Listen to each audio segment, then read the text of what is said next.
Greetings everyone, this is SteamTeamRedubUK, CC Trainor-Ling, here to bring you another retro review from past seasons of The Loud House. In today's video, we'll be looking at the only 20-minute special from Season 4, sorry Casa Grandes, and although it's one of those episodes you'll probably forget after a while, it does feature at least one memorable scene. Today's episode is titled, Kings of the Con. First we'll discuss the plot, and then my thoughts and critiques with my final score. So, let's get right into it. The episode begins with Clyde rushing over to Lincoln's house to tell him the upcoming Ace Savvy convention is holding a cosplay contest to crown Kings of the Con. Always have to work that title in somehow. The winners will receive a role in the new Ace Savvy movie, and to make sure they have a good chance at winning, they convince Lincoln's sisters to join them at the convention dressed as the full deck. Lincoln and Clyde try to impress the two judges of the contest, but they get overshadowed by Lincoln's sisters, who the judges secretly consider choosing as Kings of the Con. The boys try to impress the judges some more in the hopes of being chosen instead, but they fail miserably. Lincoln then decides to stage a crime by kidnapping one of the guest stars of the convention, the Ace Savvy villain known as the Kitty. They manage to trap the kitty in a crate, but when it comes time to find the missing cat, the boys find out the kitty broke free. They try to capture the kitty again, but the highly trained cat thwarts all of their plans and eventually uses hairballs to pin them against the wall. Lincoln sends a distress signal to his sisters, who rush over to the stage area. With everyone's help,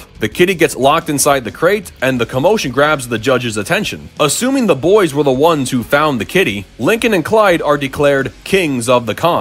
Seeing his sisters get the shaft, Lincoln confesses to kidnapping the kitty and that the full deck deserved to be in the movie instead. The judges then declare the full deck as the real winners, but they talk to Lincoln and Clyde about how big of a splash they made with the fans. To that end, they land a gig for the movie after all, but as the kitty's personal pooper scoopers. Well, that concludes the plot of the episode, so now we come to my thoughts and critiques. As much as fans want to hate this episode, I'll be that one person and say I don't actually hate it. At least not majorly. It's one of those episodes that inevitably creates a villain out of the heroes, and the character who is supposed to be the villain effectively becomes the victim, especially knowing the latter didn't really do anything wrong in the first place. The villains who are meant to be the heroes are Lincoln and Clyde. First off, all I'm going to say is at face value, I completely understand why they did what they did. Ace and Jack are their thing, and the Loud sisters don't care for the comic books at all. They had to learn about the series in order to make their cosplays more realistic, and yet the boys thought their Ace and Jack personas were the ones riding the coattails of the full deck rather than the other way around. They got jealous when the judges were praising the girls and getting disgruntled about the two of them. In defense of Lincoln's sisters, they weren't trying to upstage anyone. Lynn was simply showing off her strength, and Lisa was casually showing off her intelligence, and she even credits Lincoln and Clyde as the inspiration for her character. On the one hand, if it hadn't been for the boys making their winning comic back in Pulp Friction and telling the girls about the grand prize for winning the cosplay contest, they would have never landed a spot in the upcoming movie. But on the other hand, Lincoln and Clyde wouldn't have had a shot at winning had it not been for the full deck. They had every right to feel like they got stabbed in the back, but that's when they let their desire for a movie spot get the better of them. The fact they were willing to get destroyed by a highly trained animal known as the kitty has got to be one of their dumbest moves as of late. Then again, the kitty was kinda underwhelming. His stunt training wasn't half bad, but he was also said to be really dangerous, and yet he seemed more controlled than he should have been. I don't know what the deal is, but you would think this cat wouldn't hold back on being approached by a bunch of strangers without his trainer to calm him down. Even so, he still managed to put up a decent fight, and by the look in his eyes, I don't think he would have hesitated to rip those kids to shreds. Perhaps the biggest problem with the kitty's appearance is that literally nobody else sees what's going on. Not only does no one notice Lincoln and Clyde getting near the kitty's trailer, but there isn't one other person in some wide open spaces inside the building. That just seemed a little too convenient. However, that pales in comparison to what Lincoln's sisters did to get to the stage area. They jump into the high roller and manage to speed their way through a building with other people, and nothing and no one gets wrecked. Well, actually, a small kid was almost run over,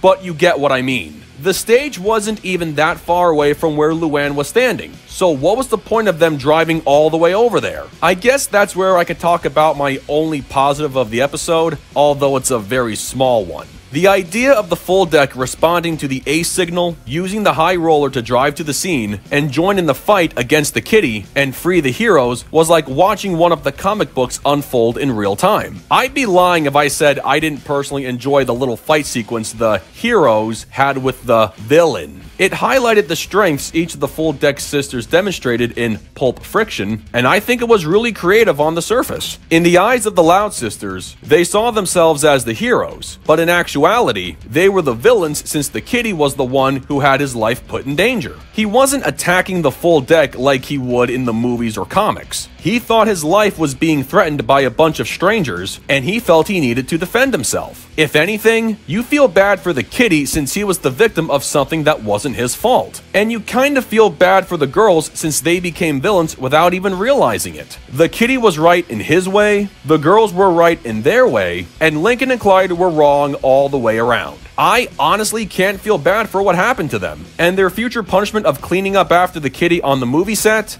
well, I hope the kitty doesn't hold back. Overall, this episode is not so much terrible, but I have to say it is rather stupid in terms of plot execution and character presentation. Lincoln and Clyde wanted to be heroes in order to cost the girls their fair and square cosplay victory, but they ended up becoming the villains, nearly got themselves maimed by a stunt-trained cat, and you just don't feel sorry for them. Even though I give them a point for admitting they screwed up, they took their idea of solving a crime way too far and nearly paid the ultimate price for it. I sympathize with their hurt feelings, and I know they could have done something else to be credited as heroes to win favor with the judges, but taking the approach they did just wasn't the right move. Besides my critiques on the capturing of the kitty and driving the high roller inside the convention center, and how everyone was either unaware or unhurt by what was going on, the only good thing about the episode was the fight scene. But given the context, it's the kind of fight where the kitty was the real defender of what was right and wrong. With that said, I give Kings of the Con a 6.8 out of 10. Well, folks, that concludes my review of Kings of the Con. No matter how stupid this episode can be, it is a guilty pleasure of mine, and when taken in small doses, it does remind me that there are worse episodes than this one, and thankfully,